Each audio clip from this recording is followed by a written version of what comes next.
We are continuing to work our way through the book of Hebrews. We've already established that Jesus is greater than, right, all these different people, and Moses and Abraham and the angels, and greater than Joshua. And we've sort of now been looking at this idea that he's greater than Aaron, he's greater than the Old Testament priesthood. And remember, the priesthood is based on this idea that just as you need prophets who speak from God to the people, you need priests who represent people to God. A priest is a go-between. And now we're seeing that Jesus is the ultimate priest, the great high priest.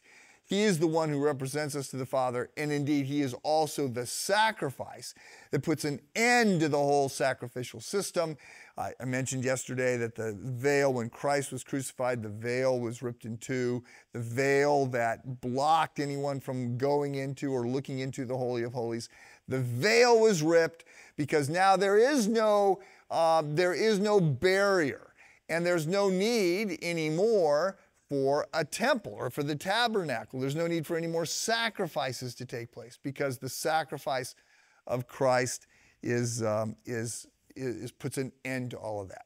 So our text today, we move into Hebrews 5. The text today is pushing back on the perennial suggestion made by people everywhere that there needs to be something in addition to the work of Christ. So we are saved on the basis of Christ plus works. Christ plus faith, right? Whatever. There's people always adding, we need to be religious, we need to go to church, we need to pray, we need to give our money away.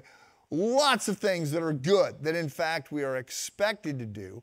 But as opposed to understanding the equation that faith in Christ, the work of Christ, the completed work of Jesus equals salvation plus works, people think it is faith in Christ, it is what Jesus did, it is Jesus' work, plus our work, our goodness, our trying hard, our being religious, our saying our prayers, our doing whatever equals salvation.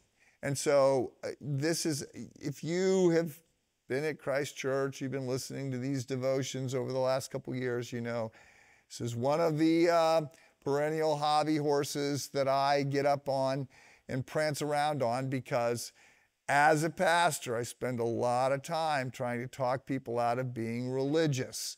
Not to talk people out of doing good, but to talk people out of a sense that their good is going to change the equation. It does change us, doing good. Everybody wins when you serve, starting with you. It's important. It's part of the equation. It's not faith plus works equals salvation, but it's faith equals salvation plus works. And faith without works is dead. So not suggesting that the works don't matter. They do, but they've got to be on the right side of the line. So Hebrews 5:4, sort of reinforcing this idea that Jesus is the one and he's appointed to do the work that puts an end to all other work. No one takes this honor upon himself. This is the writer of Hebrews, whoever that is, we don't know. Probably not Paul, maybe Priscilla. Some say Priscilla. Who knows? No one takes this honor upon himself, the honor of being the high priest.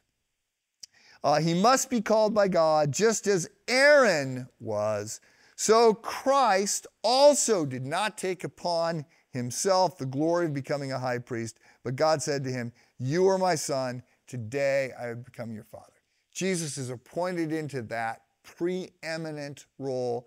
Jesus, God the Son, the Logos, the eternal Son of God, is elevated into this role. He is given this assignment and he accepts this assignment. And so he is elevated and will be further elevated in heaven beyond all things. So we get the same kind of language here in Hebrews that we get at Christ's baptism, Matthew 3, where Jesus, as he comes up out of the Jordan River, the Father says, "This is my Son with whom I am well pleased."